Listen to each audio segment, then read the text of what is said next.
ഇന്ന് ഏറ്റവും കൂടുതൽ പൈസ മുടക്കുന്നത് സ്വർണത്തിനല്ല, കോസ്മെറ്റിക് ഐറ്റംസിനാണ്. ആണും പെണ്ണും കോസ്മെറ്റിക് ഐറ്റംസ് തേക്കാത്ത ആരാളുള്ളത്?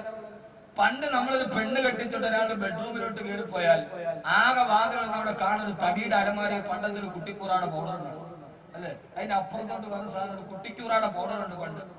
ആ കുട്ടിക്കൂറാടെ പൗഡറും ഒരു ചീപ്പും അല്ല കണ്ണാടി, പിന്നെ അന്നത്തെ ഒരു ഒരു ഒരു ഒരു ഒരു സോപ്പുണ്ട്, എന്താ അതിന്റെ പേര് ഞാൻ പറഞ്ഞു, ഇമാമി സോപ്പ്, ഒരു ഹമാമിന്റെ പച്ച കവറുള്ള സോപ്പ്, ഒരു കുട്ടിക്കൂറാടെ പൗഡർ, ചീപ്പ്, അതിനപ്പുറത്തോട്ട് എന്താ ഉള്ളത്? ഇപ്പൊ നിങ്ങളൊന്ന് നോക്കി, അവിടെ face pack, after shave, before shave, cream, കാല്, കയ്യ്, കണ്ണ്, പുരികത്തി തേക്കാൻ വരെ സർവ്വതുണ്ട്. കാരണം ഇന്നെല്ലാവരും അവനവന്റെ മുഖം വെളുപ്പിക്കാനുള്ള തിരക്കിലാണ്. യഥാർത്ഥത്തിൽ ഞാൻ എന്റെ പ്രിയപ്പെട്ട സഹോദരങ്ങളോട് രാത്രി കിടക്കാൻ നേരത്തിൽ ഫേസ് പാക്ക് പറഞ്ഞു തരാൻ പോകും. ഇത് ദിക്ർ സലാത്ത് ഫേസ് പാക്ക്. എല്ലാവരും പപ്പായ അരച്ച് തേക്കണവർ അങ്ങനെ, കുക്കുമ്പർ തേച്ചേക്കണവർ അങ്ങനെ. ഈ അടുത്ത സമയത്ത് ഭയങ്കര വഴക്ക്, തലാക്കായി. അവസാനവും പറയും, ഉസ്താദെ ഞാൻ ഓഫീസ് കഴിഞ്ഞിട്ട് വീട്ടിൽ വന്ന് കുളിച്ചൊരുങ്ങി ബെഡ്റൂമിൽ പോയാ ഇവള് നേരെ മാനത്തോട്ട് നോക്കി കിടപ്പായി, തിരിഞ്ഞു നോക്കൂല, വലത്തോട്ട് നോക്കൂല, എന്നോട് ബന്ധുവില്ല. സംഭവം അവളോട് ചോദിച്ചപ്പോഴാ പറഞ്ഞ അവളെ കണ്ണിന്റെ താഴ്ഭാഗത്ത് കറുപ്പുണ്ട്, അത് മാറാൻ കുക്കുമ്പർ അരിഞ്ഞ് കണ്ണുമ വെച്ചിട്ട് വെപ്പോട്ട് നോക്കി കിടക്കുക. എന്താ ഗുണം? കണ്ണിന്റെ അടിയിലെ കറുപ്പ് മാറും. അവള് കുക്കുമ്പർ വെച്ചിട്ട് അതിന്റെ വെപ്പോട്ട് കിടക്കുക. യഥാർത്ഥത്തിൽ ഒരാൾക്ക് സൗന്ദര്യം മാനദണ്ഡമാണെങ്കിൽ ആ സൗന്ദര്യം വേണ്ടത് സൗന്ദര്യത്തിന് പ്രസക്തിയുള്ള ഒരു കാലത്തല്ലേ ഇപ്പൊ നമുക്ക് എവിടെ പ്രസക്തിയുള്ളത്? ഇപ്പൊ സൗന്ദര്യം കൊണ്ട് വലിയ കാര്യമുണ്ട്. കറുകറുത്തവനും വെളുവെളുത്ത പെണ്ണിനെ കിട്ടും. ചില നല്ല പെണ്ണുങ്ങളെ കൂടെ ചില ഭർത്താക്കന്മാർ പോകുമ്പോൾ നമ്മൾ ഇവക്ക് ഇവനെ കിട്ടിയുള്ളൂ. കാരണം സൗന്ദര്യം ഒരു മാനദണ്ഡമല്ല, ഹൃദയത്തിന്റെ സൗന്ദര്യമാണ് പ്രധാനം. മുഖത്തെ കറുപ്പും വെളുപ്പും അതിന് എന്തെങ്കിലും ഒരു യോഗ്യതയുണ്ടെങ്കിൽ ആ സമയത്താണ് നമ്മുടെ മുഖത്തിന് വെളുപ്പ് വേണ്ടത്, അല്ലേ? ആണമച്ചന്മാരല്ലേ? അപ്പൊ ആ സമയത്തല്ല മുഖം വെളുപ്പിക്കേണ്ടത്. മുഖം വെളുപ്പിക്കാനുള്ള ക്രീം ഞാൻ പറഞ്ഞത് നിങ്ങൾ കേട്ടോളി. ഇന്ന് മുതൽ ഇത് ചെയ്യണം എല്ലാവരും. ഇന്ന് വന്നു കഴിഞ്ഞ് പോയത് മുതൽ ഇതാണ് നമ്മൾ ഇന്നത്തെ ലാഭം. അള്ളാഹു സ്വീകരിക്കട്ടെ, അള്ളാഹു സ്വീകരിക്കട്ടെ.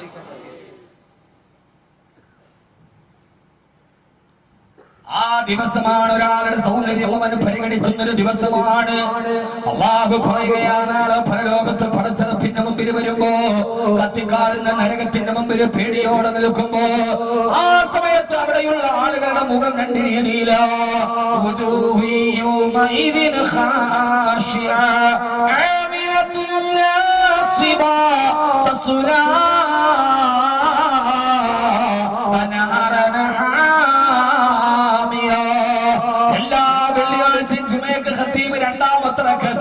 സൂറത്തായത് അതിന്റെ അർത്ഥം ഇതേവരെ നമ്മൾ മനസ്സിലാക്കിയിട്ടില്ല. അല്ലാഹു പറയുകയാണ്, മുമ്പിൽ വിചാരണക്ക് വേണ്ടി ജനകോടികൾ ഒരുമിച്ച് നിൽക്കുമ്പോ അല്ലാഹുവിനോട് എന്ത് സമാധാനമാണ് പറയേണ്ടതെന്നറിയാതെ എല്ലാവരും അത്ഭുതത്തോടെ നോക്കി നിൽക്കുമ്പോ ആ സമയത്ത്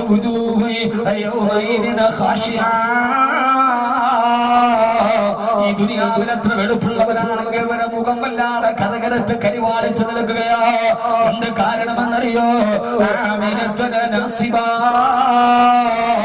അവര് ജീവിതത്തിൽ ചെയ്ത ദുഷ്കർമ്മങ്ങളെ കാണുമ്പോ അവരുടെ മദ്യപാനവും അവരുടെ ചൂതാട്ടവും അവരുടെ വ്യഭിചാരവും എന്ന് വേണ്ട ദുഷ്പ്രവർത്തനങ്ങൾ അവരെ കൈമുൻപിൽ കാണുമ്പോ അവരറിയാതെ മുഖം അങ്ങനെ കറുത്തു പോവുകയാ. എത്ര വെളുവെടുത്ത മുഖമാണെങ്കിലും പെണ്ണേ, പെണ്ണാണോ അന്ന് നിന്റെ വെളുവെടുത്ത മുഖം കറുക്കുമടി. ആ സമയത്താണ് ആ മുഖം കറുക്കാനുള്ള കാരണമേതാ? ഇന്ന് പലപ്പോഴും ആളുകളുടെ ജോലിക്ക് കറുത്തു പോയല്ലോ. നമ്മൾ പെട്ടെന്ന് പറയും അത്രക്ക് വലിയ ചൂടല്ലേ മുഖത്തടിക്കുന്നത്. അന്ന് കറുക്കുന്നതിന്റെ കാരണമേണെന്നറിയോ?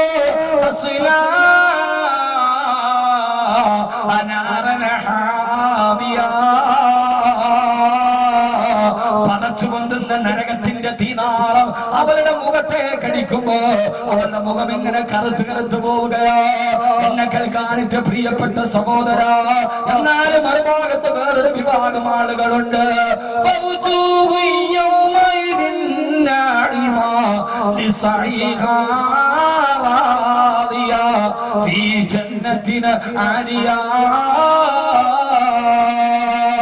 അവരുടെ മുഖം എത്ര കറുകരത്തവരാണെങ്കിൽ എങ്കിൽ മുഖം ഇങ്ങനെ വെളുവെടുത്ത് നിൽക്കുകയാ.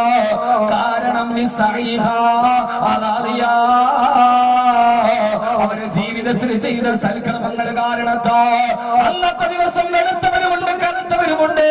ഈ ആയത്ത് മുത്തുനബി സല്ലല്ലാഹു അലൈഹി വസല്ലം ഓതി കൊടുക്കവേ ഹബീബായ നബിയോട് സഹാബത്ത് ചോദിച്ചു, തിരുദൂതരെ, നാളെ പടച്ചറപ്പിന്റെ മുമ്പിൽ പോകുമ്പോ ഞങ്ങളുടെ മുഖത്തിന് വെളുപ്പ് കിട്ടാൻ ഒരു പോകണി പറഞ്ഞതാ നബിയേ. ഈ പാതിരാ സമയത്ത് കത്തിച്ചൊലിക്കുന്ന സൂര്യനാൽ പകല് ചുട്ടുമെടുക്കുമ്പോ വയത്തുകൾ ചെട്ടിവിടെ വന്നെന്റെ സഹോദരങ്ങളോട് സഹോദരിമാരോട് ഇത് വാക്കവിയുടെ വാതക കഥത്തിന്റെ പ്രസംഗമല്ല. ഇന്നിവിടെ നിന്ന് ഇറങ്ങി പോകുമ്പോ നിങ്ങളുടെ ജീവിതത്തിന്റെ പരലോകത്തേക്കുള്ള യാത്രകൾ മുതൽ കൂട്ടായി ആറടി മണ്ണിലെ ഏറ്റവും വലിയ പ്രകാശമായി തീർന്നില്ല. ഇനി പറയാറുണ്ട്. അതിനാണ് ഞാൻ ഇങ്ങനെ കട്ടപ്പെട്ടു എന്ന് പറയുന്നതുള്ള സമയത്ത് മർമ്മപ്രധാനമായ ഭാഗങ്ങൾ ഹബീബായ നബി സല്ലല്ലാഹു അലൈഹി വസല്ലം പറഞ്ഞു കൊടുത്തു. ആരെങ്കിലും കിടക്കാൻ പോകുന്നതിന് മുമ്പ്, എല്ലാ ദിവസവും കിടക്കാൻ പോകുന്നതിന് മുമ്പ്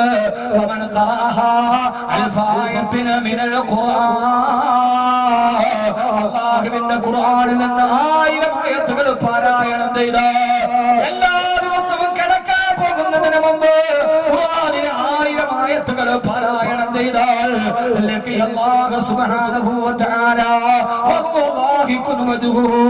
അവന്റെ മുഖം പ്രസന്നമായ അവസ്ഥയിൽ അല്ലാഹുവിന്റെ മുമ്പിൽ അവന് നിൽക്കാൻ കഴിയുമെന്ന് ഹബീബായ നബിയുനാ റസൂലുള്ളാഹി സല്ലല്ലാഹു അലൈഹി വസല്ലം തങ്ങളെ കേൾക്കുമോ?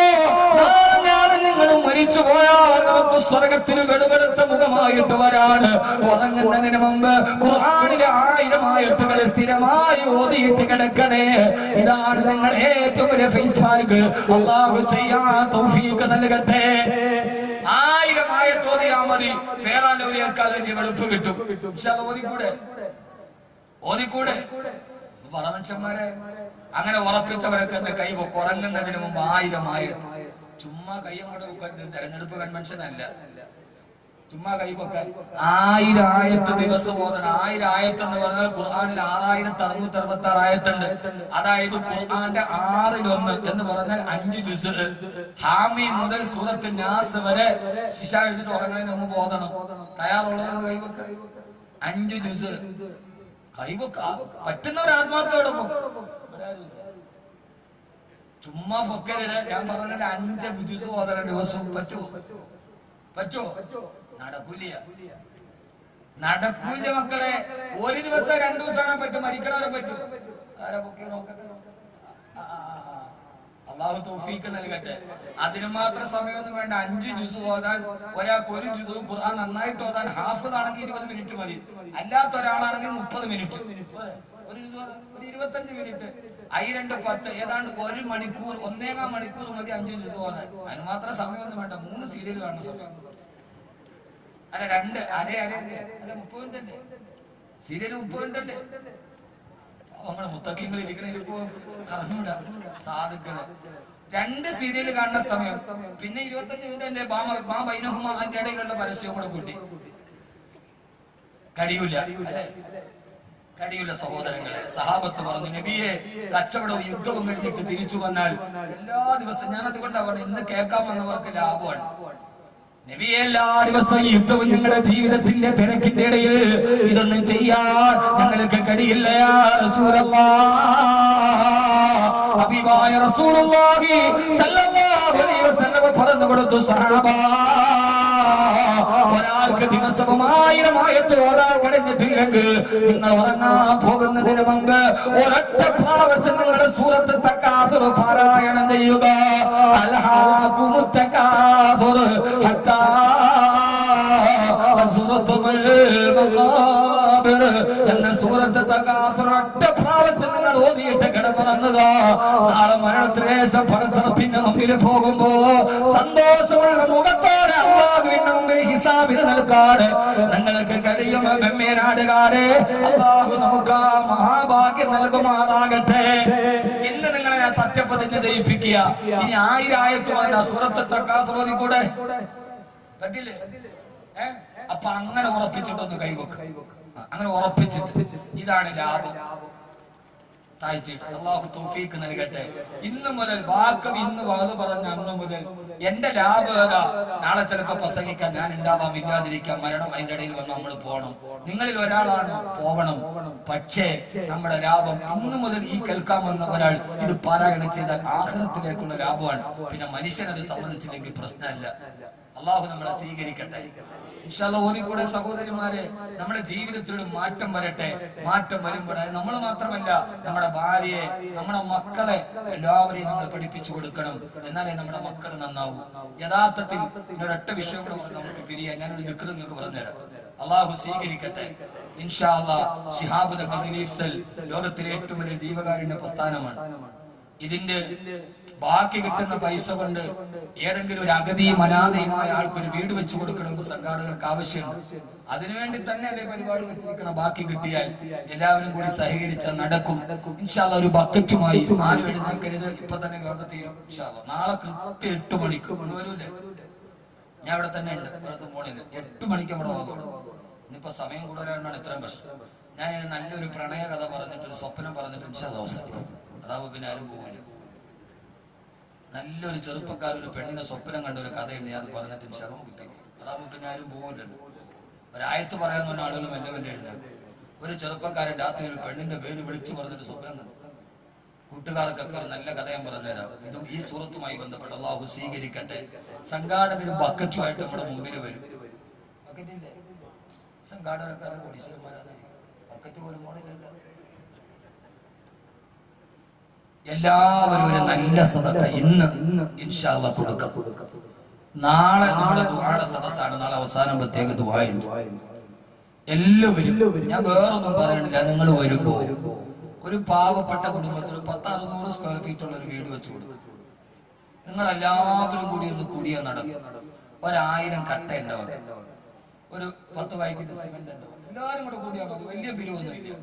എല്ലാവരും കൂടി നാളത്തെ ദുആയിലും ഒരു പേപ്പർ എടുത്തിട്ട് ഉസ്താദ് എന്റെ പേര്, അഡ്രസ്, ഫോൺ നമ്പർ, ഒരു 10 പാക്കറ്റ് സിമന്റ് ഞാൻ കൊടുക്കാം. അല്ലെങ്കിൽ ഒരു പാവപ്പെട്ട കുടുംബത്തിന് ഒരു വാതിൽ എന്റെ വക, ഒരു ജനൽ എന്റെ വക, ഒരു 100 കട്ട എന്റെ വക, ഒരു 100 പാക്കറ്റ് സിമന്റ് എന്റെ വക, അതിന്റെ പ്ലംബിംഗ് എന്റെ വക, അതിന്റെ ഇലക്ട്രിക് എന്റെ വക. ഒരു പാവത്തിന് നമുക്ക് ചെയ്യാൻ കഴിയും. നാളെ വരുമ്പോ നീ ഒന്നും ചോദിക്കണില്ല, ഒരു പേപ്പറിൽ നിങ്ങൾ എഴുതിക്കൊണ്ട് വന്ന ഇൻഷാ അല്ലാഹ് ഉസ്താദെ ഇത്രയും കൊടുത്തേക്കും. എല്ലാവരും അതിനകത്ത് നല്ല സദഖയും ഉറക്ക സലാത്തി ബിഹഖി സല്ലല്ലാഹു സല്ലല്ലാഹു അലാ മുഹമ്മദ് സല്ലല്ലാഹു അലാ മുഹമ്മദ് യാ റബ്ബി സല്ലി അലൈഹി വസല്ലം. അല്ലാഹുവേ സ്വീകരിക്കണേ അല്ലാഹ്. ഈ സദഖ ചെയ്യുന്ന സഹോദരങ്ങൾ ഏതാഗ്രഹത്തോടെ സദഖ ചെയ്യുന്നുവോ അവരെ ഹലാലായ മുറാദുകൾ ഹാസിലാക്കണേ അല്ലാഹ്. പ്രയാസങ്ങൾ മാറ്റി കൊടുക്കണേ തമ്പുരാനെ. അല്ലാഹുവേ അല്ലാഹുവേ, ഏതെങ്കിലും രോഗങ്ങളുള്ളവരാണെങ്കിൽ അവരെ രോഗങ്ങളെ നീ ശിഫയാക്കണേ അല്ലാഹ്. കടബാധ്യതയുള്ളവരാണെങ്കിൽ കടബാധ്യത മാറ്റി കൊടുക്കണേ തമ്പുരാനെ. അവസാനം ഈമാനോട് തഖ്വയോടെ ജീവിച്ച് തഖ്വയോടെയുള്ള വഫാത്ത് നൽകി അനുഗ്രഹിക്കണേ അല്ലാഹ്. സയ്യിദനാ മുഹമ്മദ് വആലിഹി വസഹ്ബിഹി അജ്മഈൻ. അല്ലാഹു നമ്മളെ സ്വീകരിക്കുമാറാകട്ടെ. ആ ബക്കറ്റിൽ നല്ല സദഖ കൊടുക്കി. എല്ലാവരും വെള്ളം ഒഴിച്ചാൽ സാധാരണ പോലെ ചൂട് ഏറ്റവും വലുത്. പ്രസംഗത്തിന്റെ സാധാ വെള്ളം കരിയുണ്ട്. പ്രസംഗം ഇപ്പൊ ഏറ്റവും പാടാണ്. 1 മണിക്കൂറൊക്കെ കുഴഞ്ഞ് താഴെ വീണു. അത്രയ്ക്ക് ബനീനൊക്കെ പിഴിഞ്ഞാൽ ഇത്രയും വേർപ്പുണ്ടാവും. അങ്ങനെയാ പ്രസംഗിക്കുന്നത്. അള്ളാഹു നമ്മളെ നന്നാക്കി തരട്ടെ. വളരെ പ്രധാനപ്പെട്ട ഒരു ആയത്ത് കൂടി പറഞ്ഞ് ഇൻഷാ അല്ലാഹ് നമുക്ക് ഇന്ന് ദുആ ചെയ്ത് വരിക. നാളെ ഇൻഷാ അല്ലാഹ് നമുക്ക് 8 മണിക്ക് തുടങ്ങാം. അള്ളാഹു തൗഫീഖ് നൽകട്ടെ. അള്ളാഹുവിന്റെ പ്രവാചകൻ നബി മുഹമ്മദ് മുസ്തഫ സല്ലല്ലാഹു അലൈഹി നമ്മുടെ ഈ സൂറത്ത് തക്കാത്തുർ ഇൻഷാ അല്ലാഹ് എല്ലാവരെ കൊണ്ട് ഓദിപ്പിക്കണം. ചെയ്യൂലേ? ഭാര്യ, മക്കൾ, മരുമക്കൾ എല്ലാവരോടും അങ്ങനെ ഒരു സംസ്കാരം നമ്മുടെ വീട്ടിലുണ്ടാകണം. എല്ലാവരും ഖുർആൻ ഓതുന്ന, ദിക്ർ ഓതുന്ന ഒരു സംസ്കാരം. അതിലാണ് നമ്മുടെ മക്കൾ നന്നായി വരിക. ബഹുമാനപ്പെട്ട അബ്ദുല്ലാഹി ഇബ്നു സൈദ് റളിയല്ലാഹു തആല അൻഹു പറയാ, എനിക്ക് 6 വയസ്സ് പ്രായമുള്ളപ്പോ എന്റെ വാപ്പ എനിക്കൊരു ദിക്ർ പഠിപ്പിച്ചു തന്നു. ആ ദിക്ർ ഞാൻ സ്ഥിരമായി ചൊല്ലിയപ്പോ വജഅല ഫീ ഖൽബി നൂറാ, എന്റെ ഹൃദയത്തിൽ അല്ലാഹു പ്രകാശം നിറച്ചു തന്നു. അതേ ദിക്ർ 2 വർഷം കൂടി ചൊല്ലി 10 വയസ്സ് വരെ ആ ദിക്ർ ഞാൻ ചൊല്ലാൻ തുടങ്ങി. അപ്പോൾ അല്ലാഹു സുബ്ഹാനഹു വ തആല വജഅല ഫീ സിരി നൂറാ, എന്റെ റൂഹിന് അല്ലാഹു പ്രകാശം നൽകി. 6-ാമത്തെ വയസ്സിൽ വാപ്പ മകനെ ഇരുത്തിയിട്ടൊരു ദിക്ർ പഠിപ്പിച്ചു കൊടുത്തപ്പോ ആ ദിക്ർ ചൊല്ലിയ മകന്റെ ഹൃദയം പ്രകാശിക്കാൻ തുടങ്ങി. സഹോദരങ്ങളെ, നമ്മൾ പഠിപ്പിച്ചു കൊടുക്കുന്ന ദിക്റുകൾ, സലാത്തുകൾ, ഖുർആനുകൾ, അത് നമ്മുടെ മക്കൾക്ക് പകർന്നു കൊടുക്കണം. അവരുടെ ഹൃദയത്തിൽ അല്ലാഹുവിന്റെ നൂറ് പകർന്നു കൊടുക്കും. മഹാനായ അബ്ദുല്ലാഹി ഇബ്നു സൈദ് റളിയല്ലാഹു അൻഹുവിന് വാപ്പയായ സൈദ് റളിയല്ലാഹു തആല പഠിപ്പിച്ചു കൊടുത്ത ദിക്റാണ് അല്ലാഹു ഹാദിരി, അല്ലാഹു നാദിരി, അല്ലാഹു ഷാഹിദി, അല്ലാഹു മഈ. ഇന്ന് കിട്ടുന്നതൊക്കെ ലാഭമാണ്. 6-ാമത്തെ വയസ്സിൽ മോനെ കൊണ്ട് തെളിയിപ്പിച്ചു. 2 വർഷം തുടർച്ചയായിട്ട് തെളിയിപ്പോ മോന്റെ ഹൃദയത്തിൽ പ്രകാശമായി. പിന്നെ ആ മോൻ കള്ളു കുടിക്കൂല. നമ്മളിതൊക്കെ മൊയ്യാക്കന്മാർക്ക് കൈമടക്കുണ്ടാക്കാനുള്ള സംവിധാനം എന്ന് പറഞ്ഞ് പ്രചരിപ്പിച്ചു. നമ്മളെ അതിൽ നിന്ന് മാറി. അപ്പൊ പിന്നെ നമ്മുടെ മക്കളും അങ്ങനെ തന്നെയായി. ഇത് മൊയ്യാർക്ക് കൈമടക്ക് കിട്ടാനല്ല ഞാൻ പറയണത്. പള്ളിയിലെ മുക്രിക്കാക്കാർക്ക് മുഹീദ്ദീനാത്തി പോലാനല്ല ഞാൻ പറയണത്. പള്ളിയിലെ മുക്രിക്കാക്കാരെ കൈമടക്കൊത്തിട്ട് ആരും വിഷമിക്കണ്ട. കാരണം ലോകത്തിലെ ഏറ്റവും ചെറിയ ശമ്പളത്തിൽ ജോലി ചെയ്യുന്ന ആളാണ് പള്ളിയിലെ മുക്രിക്കാക്ക. പക്ഷേ കോടീശ്വരന്മാര് കടക്കണി വന്നിട്ട് ആത്മഹത്യ ചെയ്തിട്ടുണ്ട്. ഏറ്റവും ചെറിയ ശമ്പളത്തിൽ ജോലി ചെയ്യുന്ന മുക്രിക്കാക്ക ഇന്നേ വരെ കടക്കണി വന്നിട്ട് ആത്മഹത്യ ചെയ്ത ചരിത്രം കേട്ടിട്ടില്ല. കാരണം അവരെ കാര്യത്തിൽ അല്ലാഹു ബറക്കത്ത് ചെയ്യും. കോടീശ്വരന്മാർ ആത്മഹത്യ ചെയ്തിട്ടുണ്ട്, പള്ളിയിലെ മുക്രിക്കാക്ക ചെയ്തിട്ടില്ല. അതുകൊണ്ട് അതോർത്തിട്ട് ആരും ബേജാറാവണ്ട. മക്കളെ പഠിപ്പിച്ചു കൊടുക്കണം. ആ ദിക്റാണ് അല്ലാഹു ഹാദിരി. പറമോനെ, അല്ലാഹു ഹാദിരി, അല്ലാഹു നാദിരി, അല്ലാഹു ഷാഹിദി, അല്ലാഹു മഈ.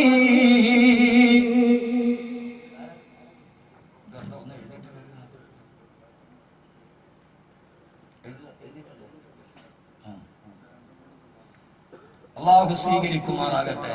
അതുകൊണ്ട് സഹോദരങ്ങളെ, ഇന്നത്തെ സൂറത്ത് തക്കാതുറിന്റെ ആദ്യത്തെ ആയത്ത് ഹത്താ സുർത്തുൽ മക്കാബിർ കല്ലാ സൗഫ തഅലമൂൻ ലതറവുന്നൽ ജഹീം. ഈ 2 ആയത്ത് ഇൻഷാഅല്ലാഹ് നാളെ അത് ഏറ്റവും പേടിപ്പെടുത്തുന്ന ആയത്താണ് താനും.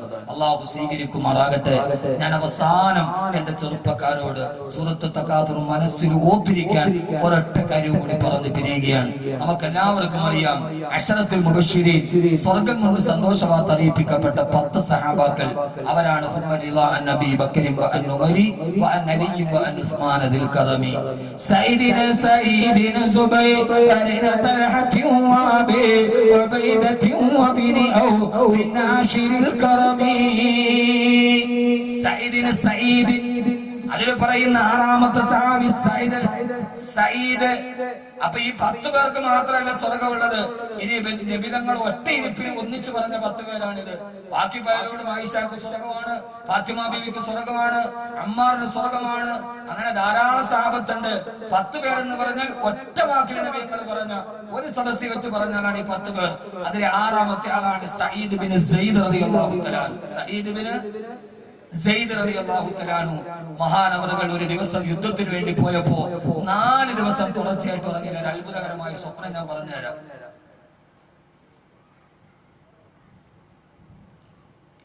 4 ദിവസമായിട്ട് ഉറക്കമില്ല. കൂട്ടുകാരൻ പറഞ്ഞ സയ്യിദേ, നാളെ മുതൽ യുദ്ധം തുടങ്ങാൻ പോകില്ലേ, നീ ഇങ്ങനെ ഉറങ്ങാതെ നടന്നാൽ ആരോഗ്യം കിട്ടുമോ? അതുകൊണ്ട് കിടന്നൊന്ന് ഉറങ്ങ് സയ്യിദേ. മഹാനായ സയ്യിദ് ബിൻ സയ്യിദ് എന്ന് പറയുന്ന ചെറുപ്പക്കാരനായ സഹാബി ഉറങ്ങാൻ കിടന്നു. 4 ദിവസം ഉറക്കമളച്ചിട്ട് പിന്നെ ഉറങ്ങാൻ കിടന്നാല് വല്ലാത്ത ഉറക്കമല്ലേ. ഗാഢനിദ്രയിലേക്ക് പോയി മഹാനായ സയ്യിദ് ബിൻ സയ്യിദ് റളിയല്ലാഹു തആല അൻഹു. ആ ഉറക്കം ഇങ്ങനെ വല്ലാതെ പിടിച്ചപ്പോ ഉറക്കത്തിൽ കിടന്ന് മഹാനവറുകൾ പിച്ചുകയും പറയാ, യാ ഖല്ലിനി യാ ഇനാം മർദിയാ,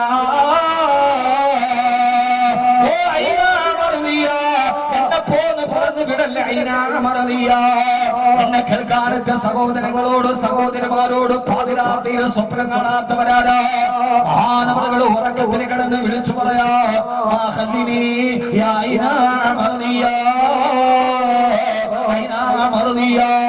എന്നെ പോന്ന് പറയരുത്, എന്നെ വിട്ടത്, എന്നെ അങ്ങോട്ട് പറഞ്ഞേക്കരുത്.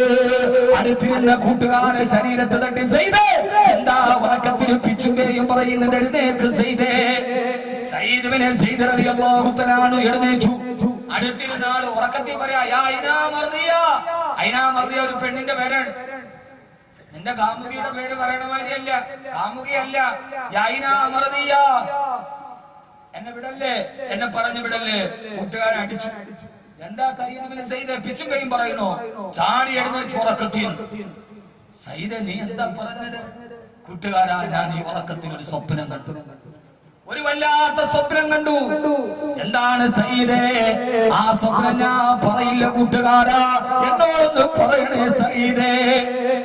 സയ്യിദ് റളിയല്ലാഹു തആല വന്നു, കൂട്ടുകാരാ ഞാൻ ആ സ്വപ്നം പറയില്ല. ഒരു കാര്യം നിങ്ങൾ ആണും പെണ്ണും കേട്ടോളി, കാണുന്ന സ്വപ്നമല്ല എല്ലാവരോടും പറയാൻ പാടില്ല. കാണുന്ന സ്വപ്നം എല്ലാരോടും പറയാൻ പാടില്ല കേട്ടാ. ഇന്ന് ചില പെണ്ണുങ്ങള് സ്വപ്നവ്യാഖ്യാനത്തിന്റെ പുസ്തകം തലയുടെ അടി വെച്ചോണ്ട് കിടക്കും. കണ്ട ഉടനെ എഴുന്നേറ്റ് ഓർമ്മു. സ്വപ്ന വ്യാഖ്യാനം എല്ലാരോടും പറയാൻ പാടില്ല. സ്വപ്നം ഞാനല്ല, ഖുർആൻ. ഇത് അഹമ്മദ് കബീർ ഗൂഗിളിൽ നിന്ന് പറഞ്ഞല്ല, ഖുർആൻ. യാക്കൂബ് നബി യൂസുഫ് നബി സ്വപ്നം കണ്ടപ്പോ യാക്കൂബ് നബി പറഞ്ഞു, മോനെ ലാ തഖസ്സസ് റുയാക അലാ ഇഖ്വതിക, ഈ സ്വപ്നം നിന്റെ സഹോദരങ്ങളോട് പറയരുത് മോനെ. ആരോട് പറഞ്ഞാലും നിന്റെ കൂടെ പറപ്പുകളോട് പറയരുത്. ഈ ആയത്തിന് തഫ്സീറുണ്ട്. ഒരാൾക്ക് എന്തെങ്കിലും ഒരു നേട്ടമുണ്ടായാൽ ആദ്യം അസൂയ ഉണ്ടാകുന്നത് സ്വന്തത്തിൽ നിന്നാണെന്ന് വിശുദ്ധ ഖുർആൻ. പഠിച്ചോളി, ഖുർആൻ പഠിക്കാൻ ആർക്കെങ്കിലും പറ്റില്ല, പഠിച്ചോളി. മോനെ യൂസുഫേ, ഈ സ്വപ്നം നീ ആരോടും പറയാൻ പാടില്ല. നിന്റെ സഹോദരങ്ങളോട് പ്രത്യേകിച്ച് പറയരുത്. കാരണം ഒരാൾക്ക് ഒരു നേട്ടവും ഒരു വളർച്ചയും ഉണ്ടായാൽ ആദ്യം അസൂയ ഉണ്ടാകുന്ന കൂട്ടത്തിൽ നിന്നാവും, പിന്നെ നാട്ടുകാർക്കുണ്ടാവും. ഖുർആൻ എന്റെ വകയല്ല, നിങ്ങൾ ആരും എന്നെ തുറച്ചു നോക്കാൻ വേണ്ട. ഞാൻ ഇതിപ്പോ എവിടെയും പറയും. എന്നെ സംബന്ധിച്ചോളം പറയണേ ഒരാളുടെ മുഖം ഞാൻ നോക്കൂല. അതുകൊണ്ട് ആരും പലതും പറഞ്ഞേക്കാം, അതൊരു വിഷയമല്ല. അത് അല്ലാഹുവിന്റെ മാർഗത്തിലാണ്. അലാ ഇഖ്വതിക, സഹോദരങ്ങളോട് പറയരുത്. കാരണം പറഞ്ഞാൽ ആദ്യ അസൂയണ്ടാണ് കൂട്ടത്തിൽ നിന്ന്, പിന്നെ വെളിയുന്നുണ്ടാവും. അള്ളാഹു നമ്മളെ കാത്തുരക്ഷിക്കട്ടെ. എല്ലാ ഹസദീന്ന്, ഐനീന്ന്, സിഹ്റീന്ന് അള്ളാഹു നമ്മളെ കാത്തുരക്ഷിക്കുമാറാകട്ടെ.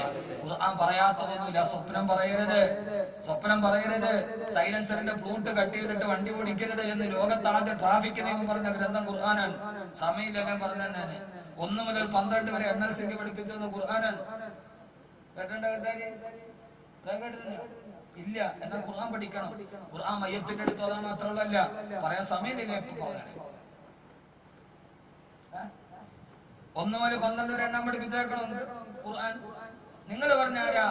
ടീച്ചർ പോയി 1ാം ക്ലാസ്സിൽ നിന്ന് പറഞ്ഞ മക്കളെ 1, 2, 3, 4, 5, 6, 7, 8, 9, 10 ഇത് ടീച്ചർ അല്ല പഠിപ്പിച്ചത്, നിന്റെ ഖുർആൻ. കേട്ടോളി, നമുക്ക് ധൃതിയുണ്ടോ പോകാൻ? ഉണ്ടോ? ഉണ്ടെങ്കിൽ ഏറ്റവും ദൂരെ പോകേണ്ട ഞാനല്ലേ. എന്നാ ഇങ്ങോട്ട് നോക്കോളീന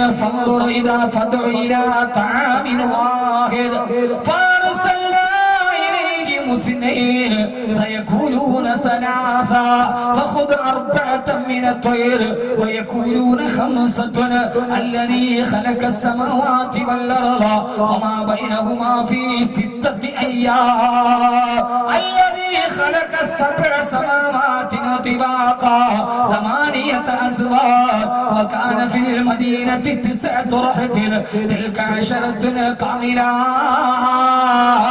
إني رأيت 11 كوكبا إن عدة الشهور عند الله 12 شهرا. ഞാനിപ്പോ ഓതിയത് 12 ആയത്താണ് ഖുർആനിലെ 12 സ്ഥലത്ത് നിന്ന്. മറ്റേ ആയത്തല്ല ഇത്. 1 മുതൽ 12 വരെ ഉണ്ട്. ഇവിടെ അറബി അറിയാവുന്നവർക്ക് അറിയാം ഇല്ലേ? എന്നാ എന്റെ കൂടെ എണ്ണ 1 മുതൽ 12 വരെ ഖുർആൻ എണ്ണ സംഖ്യ പഠിപ്പിക്കുകയാണ്.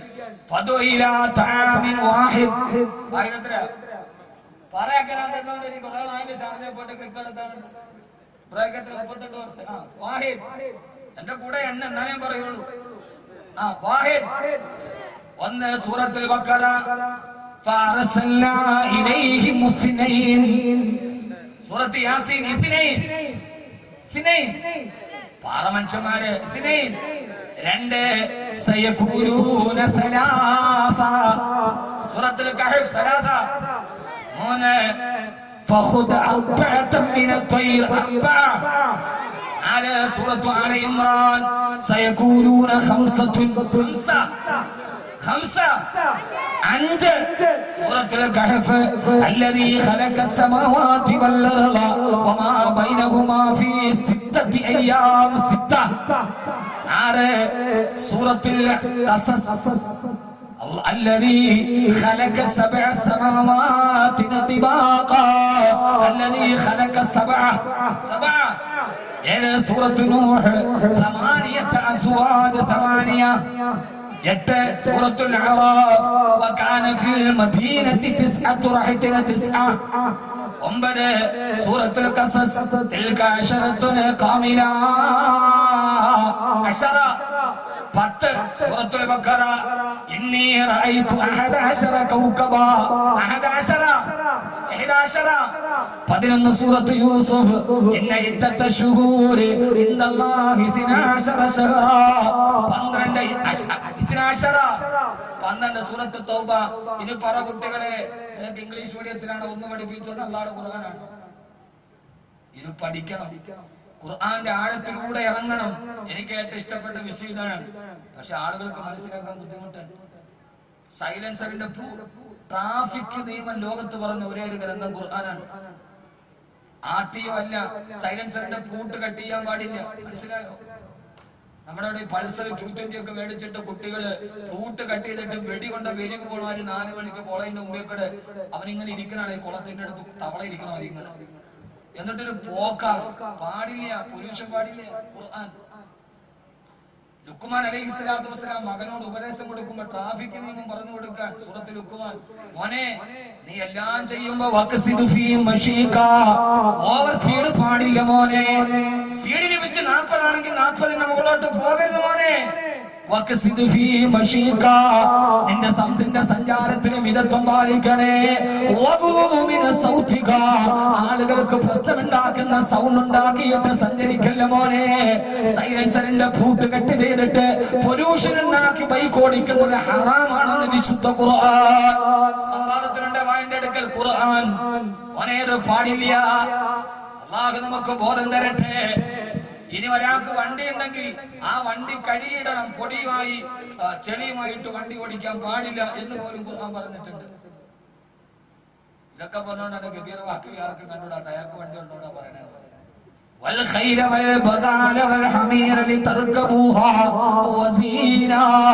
ഒട്ടകത്തെയും കുതിരയെയും നിങ്ങൾക്ക് ഞാൻ തന്നത് 2 കാര്യത്തിനാണ്. ഒന്ന് സഞ്ചരിക്കാനും ഭംഗിയോടെ കൊണ്ടു നടക്കാനും. ഒട്ടകത്തെ കുളിപ്പിക്കണം. അന്നത്തെ വാഹനം ഒട്ടകവും കുതിരയാണ്. അതിനെ ഭംഗിയോടെ കുളിപ്പിച്ചു കൊണ്ട് നടക്കണേ. നിനക്ക് വാഹനമുണ്ടെങ്കിൽ വസീനാത് നിന്റെ അലങ്കാരമാണ്. അത് അല്ലാഹു തന്ന അനുഗ്രഹമാണ്. അത് കഴുകി വൃത്തിയാക്കി സന്തോഷത്തോടെ സൗന്ദര്യത്തോടെ കൊണ്ട് നടക്കണമെന്ന് വിശുദ്ധ ഖുർആൻ. ഖബർ പറഞ്ഞ് നരകം പറഞ്ഞ് പേടിപ്പിച്ച ഖുർആനാണ് ഇതും പറഞ്ഞു തന്നത്. അള്ളാഹു നമുക്ക് ബോധം തരട്ടെ. ആ ഖുർആനാണ് പറഞ്ഞത്. ഇത് നമുക്ക് പിന്നീട് നാളെ ഇൻഷാ അല്ലാഹ് കുറെ രഹസ്യം കൂടി ഞാൻ പറഞ്ഞുതരാം. പക്ഷെ ഇന്ന് സമയം കുറവ്. പറഞ്ഞു ആരോട് സ്വപ്നം പറയാൻ പാടില്ല. ഞാൻ അവസാനിപ്പിക്കാൻ സമയറേ. കൂട്ടുകാരൻ പറഞ്ഞു, അപ്പൊ നിങ്ങളോട് ഒരു അറിവ് പറഞ്ഞു എന്നുള്ളൂ, ഇത്രയും നേരം വന്നതല്ലേ. അപ്പോഴാണ് ഖുർആൻ പറഞ്ഞത്. അപ്പോഴാണ് ആ സഹാബിയുടെ പേരെന്താ ഞാൻ പറഞ്ഞ എന്താ പറഞ്ഞേ ഉറക്കപ്പറ. ആ സയ്യിദ് ബിൻ സയ്യിദ്. എനിക്കും മറന്നിട്ടല്ല, നമുക്ക് ഓർമ്മയുണ്ടോ ഞാൻ പരിശോധിച്ചാൽ. നല്ല ആളുകൾ, നല്ല ഓർമ്മയുള്ള ആളുകളാണ്. തൃശ്ശൂർക്കാർക്ക് ചങ്ങാതിക്ക് ഓർമ്മയില്ല, ചങ്ങാതിക്ക് ഓർമ്മയില്ല. ആ സമയത്ത് സയ്യിദ് ബിൻ സയ്യിദ് റളിയല്ലാഹു തആല അൻഹു പറഞ്ഞു, കൂട്ടുകാരാ, ഞാൻ ആ സ്വപ്നം ഏതാണെന്ന് രാത്രിയിൽ നിന്ന് ഞാൻ ഉറങ്ങുമ്പോ ഞാൻ ഉറക്കെ വിളിച്ചു പറഞ്ഞ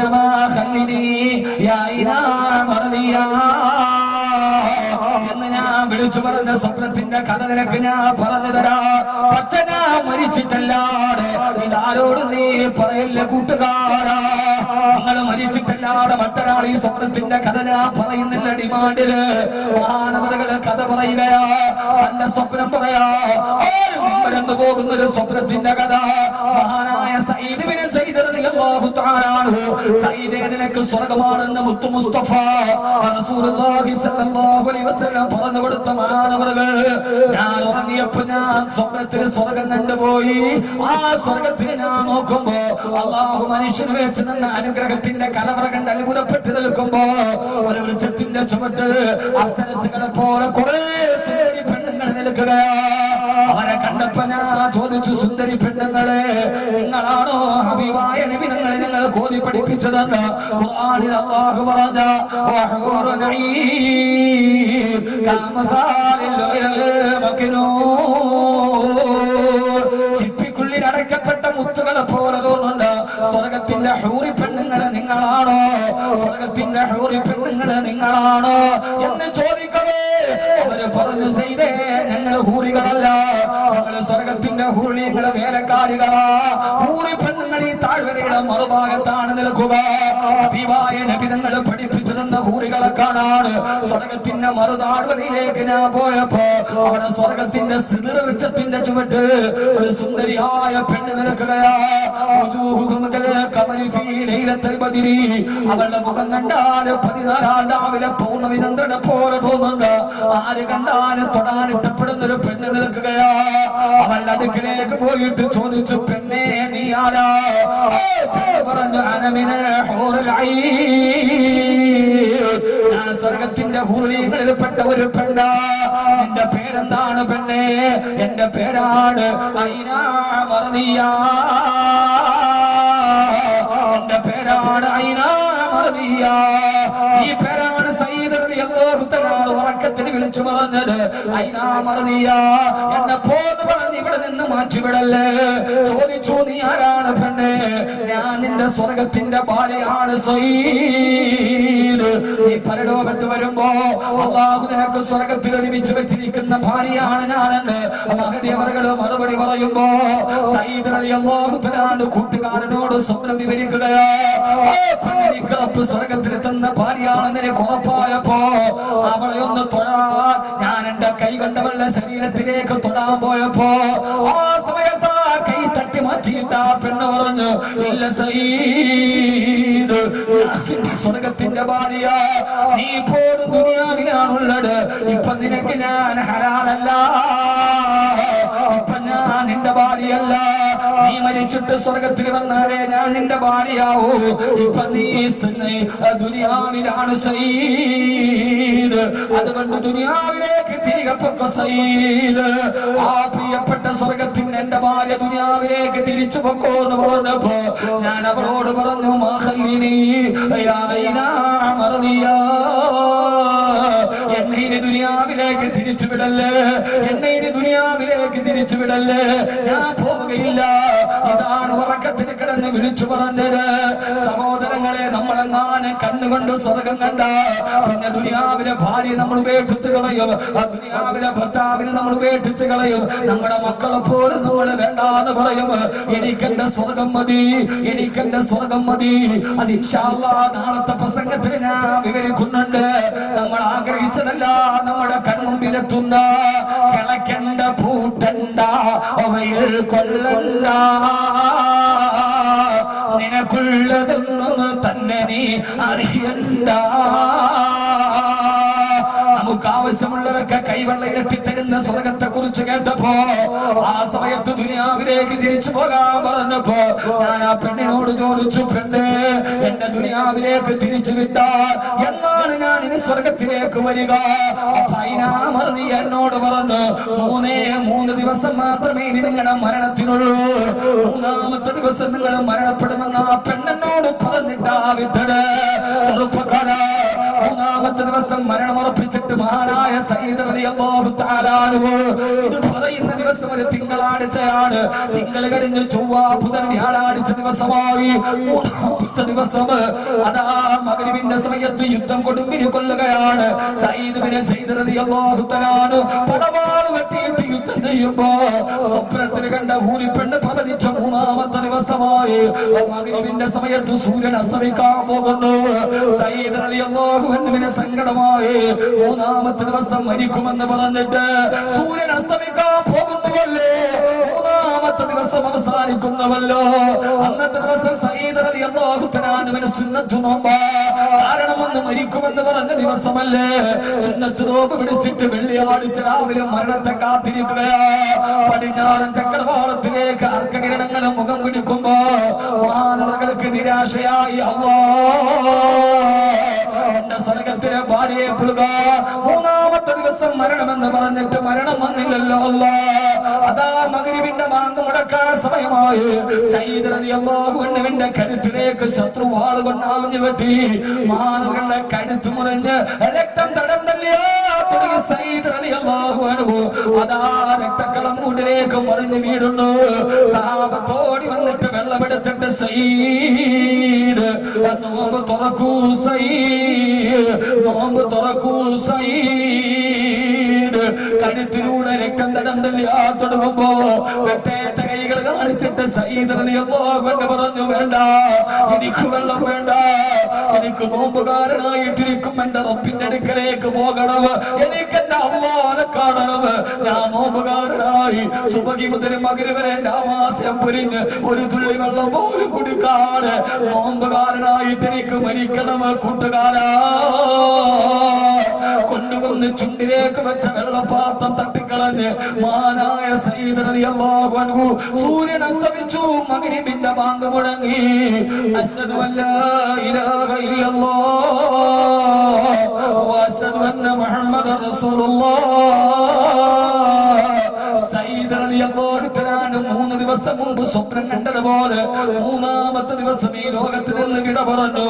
എനിക്ക് എന്റെ സഹോദരങ്ങളോട് സഹോദരിമാരോട് അൽഹാകുമുത് തകാസുർ ഹത്താ അസ്റതുൽ മഖാബിർ, ഒരു ദിവസം പള്ളിക്കാട്ടിൽ കൊണ്ടുപോകുമെന്ന് ഉറപ്പാണെങ്കിൽ പിന്നെ അതൊരു സുന്നത്ത് നോമ്പ് പിടിച്ച് ശഹാദത്ത് കലിമ ചൊല്ലി അവസാനം സ്വപ്നം സ്വർഗത്തെ സ്വപ്നമെങ്കിലും കണ്ട് റബ്ബേ നീ നിനക്കതിന് തൗഫീഖ് നൽകണേ അല്ലാഹ്. ഈ രാത്രി ഇതേവരെ ഈ ചൂട് സഹിച്ചിരുന്ന ഈ ജനത ഞാനും നിങ്ങളും അടക്കം ദുആ ചെയ്യുകയാ. അല്ലാഹുവേ, മരിക്കുന്നതിന് മുമ്പ് സ്വർഗം സ്വപ്നത്തിൽ കാണിച്ചു തരണേ അല്ലാഹ്. ദുആ ചെയ്ത് നമുക്ക് പിരിയാൻ തരണേ അല്ലാഹ്. കഴിയുമല്ല സഹോദരങ്ങളെ, കോഴിക്കോട് ഫാത്തിമ ഹോസ്പിറ്റലിലെ 912 നമ്പർ റൂം സക്കറാത്തിന്റെ വേദനയിൽ പിടയുന്നു. ശിഷ്യന്മാര് വന്ന് കാത്തു നിൽക്കുന്നു. ആ സക്കറാത്തിന്റെ അവസ്ഥയിൽ ശിഷ്യന്മാരോട് പറഞ്ഞു, നിങ്ങളെല്ലാവരും വെളിയിലേക്ക് പൊക്കോ, എന്നെ സന്ദർശിക്കാൻ കുറെ ആളുകൾ വരുന്നുണ്ട്. കൃത്യമാര് നോക്കി ആരും വന്നിട്ടില്ല. ഇറങ്ങിപ്പൊക്കോ ഇറങ്ങിപ്പൊക്കോ. കൂടെയുള്ള മുത്തഅല്ലിമീങ്ങൾ വാതിലടച്ചിട്ട് വെളിയിലിറങ്ങി. ജനലിലൂടെ നോക്കുമ്പോ ഒരാളും വന്നിട്ടില്ല. പക്ഷേ ഉസ്താദ് അവർ ഉറക്കെ വിളിച്ചു പറഞ്ഞു, വഅലൈക്കുമുസ്സലാം വറഹ്മത്തുള്ളാഹ്, വഅലൈക്കുമുസ്സലാം വറഹ്മത്തുള്ളാഹ്. ശിഷ്യന്മാർ ഓടി ചെന്ന് ചോദിച്ചു, ഉസ്താദേ, ആരാ വന്നത്? എന്നെ കാണാൻ അല്ലാഹുവിന്റെ മലക്കുകൾ വന്നു.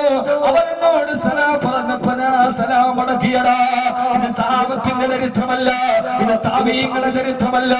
വർഷങ്ങൾക്ക് മുമ്പ് കോഴിക്കോട് ഫാത്തിമ ഹോസ്പിറ്റലിന്റെ 912 നമ്പർ റൂമിൽ മരിക്കുന്നതിന് മുമ്പ് ആരും കാണാതെ ചുറ്റുവട്ടത്ത് നിന്ന് മലക്കുകളോട് സലാം പറഞ്ഞു. മഹാനായ ശംസുൽ ഉലമാ നവ്വറല്ലാഹു മർകദാ, മഹാനായ ശംസുൽ ഉലമാ നവ്വറല്ലാഹു മർകദാ. മരിക്കേണ്ട സഹോദരങ്ങളെ, ആ മരിക്കുന്ന സമയത്ത് മലക്കുകളോട് സലാം പറഞ്ഞ് മക്കള് കരയാൻ പറഞ്ഞാലും ഭാര്യ കരയാൻ പറഞ്ഞാലും ഭർത്താവ് കരയാൻ പറഞ്ഞാലും സ്വയം സ്വർഗത്തെ കണ്ട് സന്തോഷത്തോടെ പിരിയാ നീ ഞങ്ങൾക്ക് തൗഫീഖ് നൽകണേ അല്ലാഹ്. ഇന്നല്ലദീന ഖാലൂ റബ്ബുനല്ലാഹ് ثم استقاموا تتنزل عليهم الملائكة. അങ്ങനെ ജീവിച്ചവർക്ക് അല്ലാഹു ഈ ഭാഗ്യം നൽകും. ഈ ദുനിയാവല്ല വരുന്ന സ്വർഗ പുസ്തകമാണ് വരുന്നത്. ഒരു സഹോദരി 6666 രൂപയും ഒരു സ്വർണ്ണവള ഞാൻ ചോദിച്ചിട്ടല്ല, വരുന്നിട്ട് ആരുടെയോ കയ്യിൽ കൊടുത്തതാണ്. ഏത് പെങ്ങളെന്നറിയില്ല, ഏത് സഹോദരി എന്നറിയില്ല. 6666 കനമുള്ള സ്വർണ്ണവളയും റബ്ബേ ഈ സദസ്സിലേക്ക് അവർ സദഖ ചെയ്തിരിക്കുകയാണ്. റബ്ബേ നീ ആ സഹോദരിക്ക് നാളെ സ്വർഗത്തിന്റെ സ്വർണ്ണവള പകരം കൊടുക്കണേ അല്ലാഹ്. അവരെ പൊന്നുമക്കളെ നീ സാലിഹീങ്ങളാക്കണയല്ല, സൽസ്വഭാവികളാക്കണയല്ല, പ്രയാസങ്ങൾ മാറ്റണയല്ല. നാളെ നമ്മ ഖബറിൽ കിടക്കണമെന്നുള്ള ബോധമുണ്ടാകണം. ഒരൊറ്റ ഹദീസ് പറഞ്ഞ് ഞാൻ അവസാനിപ്പിക്കുകയാണ്. ഹബീബായ നബി തങ്ങൾ പറഞ്ഞു, ആരെങ്കിലും സുന്നത്ത് നമസ്കാരം നിർവഹിക്കുമ്പോ ഒരു റക്അത്തിൽ ആരെങ്കിലും സൂറത്ത് തകാസുർ ഓതിയാൽ അവന് ഖബറിന്റെ ശിക്ഷയിൽ നിന്ന് മോചനം കിട്ടുമെന്ന്. മുൻകരിന്റെയും നക്കീറിന്റെയും ചോദ്യ സമയത്ത് അവന് ശരിയായ ചോദ്യത്തിന് മറുപടി പറയാൻ കഴിയും. സുന്നത്ത് നമസ്കാരങ്ങളെ സൂറത്ത് തകാസുർ പതിവാക്കുക. അല്ലാഹു തൗഫീഖ് നൽകി അനുഗ്രഹിക്കട്ടെ. സുന്നത്ത് നിസ്കരിക്കുമ്പോ ഒരു റക്അത്തിൽ സൂറത്ത് തകാസുർ ഓതുക. ഈ പറഞ്ഞത് മുഴുവനും ജീവിതത്തിൽ പകർത്താൻ പറ്റിയത് നാളെ ഇൻഷാ അല്ലാഹ് കല്ലാ സൗഫ തഅലമു നിങ്ങൾ അറിയുക തന്നെ ചെയ്യും. നമ്മൾ അറിഞ്ഞു ലതറവുന്നൽ ജഹീം, ജഹീമിനെ നിങ്ങൾ കാണുകയും ചെയ്യും. അല്ലാഹു സുബ്ഹാനഹു വ തആല തൗഫീഖ് നൽകട്ടെ. ഈ കാണുന്ന മഹാമനുഷ്യനെ പോലെ മരിക്കുന്ന സമയത്ത് 5000 പേര് വെച്ച് 35 പ്രാവശ്യം മയ്യത്ത് നിസ്കരിച്ച് അവസാനം മയ്യത്ത് നിസ്കാരം നിർത്തി എന്ന് പറഞ്ഞ അനൗൺസ്മെന്റ് ചെയ്യപ്പെട്ടൊരു മയ്യത്താണ് ഈ നിൽക്കുന്ന നറുനിലാവ് പോലെ പുഞ്ചിരിച്ച ശിഹാബ് തങ്ങൾ. അതേപോലെ ലോകത്തിൽ നിന്ന് വിട പറയാൻ അല്ലാഹു തൗഫീഖ് നൽകട്ടെ. എല്ലാവരും നാളെ വരുമ്പോ ഈ ഒരു ഭവന പദ്ധതിക്ക് വേണ്ടി നിങ്ങളെ കൊണ്ട് കഴിയുന്നത് ആ സഹോദരി എത്ര വലിയ മാതൃകയാണ്. ഒരു സ്വർണ്ണവള ഞാൻ ചോദിച്ചിട്ട് പോലുമില്ല. ഇൻഷാ അല്ലാഹ് നാളെ വരുമ്പോ സഹോദരിമാർ ഒരു സ്വർണ്ണാഭരണം ഞാൻ ഒന്നും ചോദിക്കണില്ല. നാളെ വരുമ്പോ ഒരു സ്വർണ്ണാഭരണം നമ്മുടെ ഈ പദ്ധതിയിലേക്ക് എല്ലാ സദസ്സിലും ഇൻഷാ അല്ലാഹ് ദുആ ചെയ്ത് അല്ലാഹു സ്വീകരിക്കട്ടെ. നമുക്കൊരു ചെറിയ ദുആ 11 മണിക്ക് നിർത്തണമെന്ന് വിചാരിച്ചാണ്, പക്ഷെ പ്രസംഗം മൂത്തപ്പോ 11:30 ധാരാളം ആളുകൾ നേരത്തെ വന്നു. നാളെ കൃത്യം 8 മണിക്ക് ഇൻഷാ അല്ലാഹ് വന്നൂടെ? 8 മണി എന്നാൽ നമുക്ക് ബാക്കി മുഴുവനും പറയാം. ഇനിയും അത്ഭുതകരമായ ഒത്തിരി ഫളായിലുകൾ പറഞ്ഞുതരാൻ ജീവിതത്തിൽ പകർത്താൻ അല്ലാഹു തൗഫീഖ് നൽകട്ടെ. ഇതിനു വേണ്ടി സംഘാടകർ നല്ല പാടുപെട്ടിട്ടുണ്ട്, ഒരു നല്ല ചെലവുണ്ട്. നാളെ അതെല്ലാം നമുക്ക് പരിഹരിക്കപ്പെടണം. ഇന്നിപ്പോ ഞാൻ പ്രസംഗം മാത്രമേ ഉള്ളൂ. നാളെ ഇൻഷാ അല്ലാഹ് അവസാനം പ്രത്യേക ദുആ. ഏതായാലും അൽഹംദുലില്ലാഹ് ഒരു കാര്യം ഉറപ്പാ, എന്തൊക്കെ പറഞ്ഞാലും ആരൊക്കെ പറഞ്ഞാലും അതൊക്കെ പറയാതിരിക്കാൻ വിചാരിച്ചാൽ നടക്കില്ല. നബിയെ കുറിച്ച് പറഞ്ഞിട്ടുണ്ട്. പക്ഷേ നമ്മുടെ ദുആക്ക് അല്ലാഹു ഇജാബത്ത് നൽകുന്നുണ്ട്. ഇപ്പോഴും ഓപ്പറേഷന് ഹാർട്ട് ബ്ലോക്കായി വീട്ടിൽ നിന്ന് ഹോസ്പിറ്റലിൽ കൊണ്ടുപോയി ഓപ്പറേഷൻ ഡോക്ടർ പറഞ്ഞു. തുണിയൊക്കെ മൂടിയിട്ട് ഭർത്താവിന് ഓപ്പറേഷൻ തിയേറ്ററിലോട്ട് കയറ്റി. ഭാര്യ തലയിൽ കൈവച്ചിട്ട് പറഞ്ഞു, എന്റെ ഭർത്താവിന്റെ ഓപ്പറേഷൻ ഇല്ലാതെ ഇറങ്ങുന്ന തിയേറ്ററിലോട്ട് കയറുക. 6666 പാകിസ്ഥാന്റെ സദസ്സിലേക്ക് നിയത്തിയിരിക്കുന്ന ഇഫ്ലു കോളേജിന് വേണ്ടി അവിടെ കയറി 3/4 മണിക്കൂറൊക്കെ ഡോക്ടർ പറഞ്ഞു, ഇപ്പൊ ഓപ്പറേഷൻ ചെയ്യണം, നമുക്ക് ഒന്നുകൂടി നോക്കാം. ആ മനുഷ്യൻ ഇപ്പോഴും ജീവിച്ചിരിപ്പുണ്ട് വാണിയമ്പലത്തിൽ. ഇത് ഞാൻ പറഞ്ഞ കബീർവാക്കബി ഉദ്ദേശിറുഹുവായി എന്നല്ല. എനിക്ക് നച്ചത്തലപ്പാവും കൊണ്ടൊന്നുമില്ല, നമ്മളീ കാണുന്നത് തന്നെ. പക്ഷേ കൽബ് ശുദ്ധമാണ്. ഒരു കാര്യം ഉറപ്പാണ്, കൽബ് ശുദ്ധമാണ്. അള്ളാഹു ആ ബന്ധത്തെ അള്ളാഹു നിലനിർത്തി തരട്ടെ. അല്ലെ ഞാൻ 2 ദിവസം വാതു പറഞ്ഞുകൊണ്ടാണ് ഇബ്രാഹിം ഇവിടെ നിന്നത്. അല്ലെ ഇവിടെ പോകേണ്ട സമയം ഇതിനു വേണ്ടി സമയം നോക്കി വന്നതാണ്. ആ ബന്ധങ്ങളൊക്കെ നിലനിൽക്കുന്നത് കൽബ് ശുദ്ധമായതുകൊണ്ടാണ്. അല്ലെ എപ്പോഴെ പോയത്. അള്ളാഹു നമ്മുടെ കൽബ് ശുദ്ധമാക്കി തരട്ടെ. അള്ളാഹു നിലനിർത്തി തരട്ടെ. എല്ലാ സുഹൃത്തുക്കളും ഗസാലി, ഖാദർ സാഹിബ് ഒക്കെ പണ്ടുപോലെയുള്ള സുഹൃത്തുക്കൾ എപ്പോഴും ഉണ്ട്. ഗസാലി മാത്രമേ പരാതി പറഞ്ഞു, ഇപ്പൊ തിരക്കൂടി ഇപ്പൊ വിളിക്കുന്നില്ല. അത് ഗസാലിക്ക് തിരക്കൂടി കൊണ്ടാണ്. ഗസാലി ഇപ്പൊ വലിയ പ്രഭാഷകനായി. അള്ളാഹു പ്രഭാഷണത്തെ നിലനിർത്തി കൊടുക്കട്ടെ.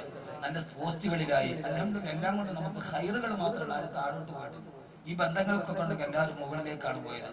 പിന്നെ ദുനിയാവിൽ എന്തെങ്കിലും ബുദ്ധിമുട്ടുണ്ടായാൽ അത് ദുനിയാവ് പരിഗണിക്കരുതെന്ന് അല്ലാഹുവിന്റെ റസൂൽ പറഞ്ഞു. ഒരാൾക്ക് ദുനിയാവിൽ അല്ലാഹു പരീക്ഷണം കൊടുത്താൽ അത് ആഖിറത്തിന്റെ പരീക്ഷണങ്ങൾ കുറഞ്ഞു എന്നതിന്റെ അടയാളമാണ്.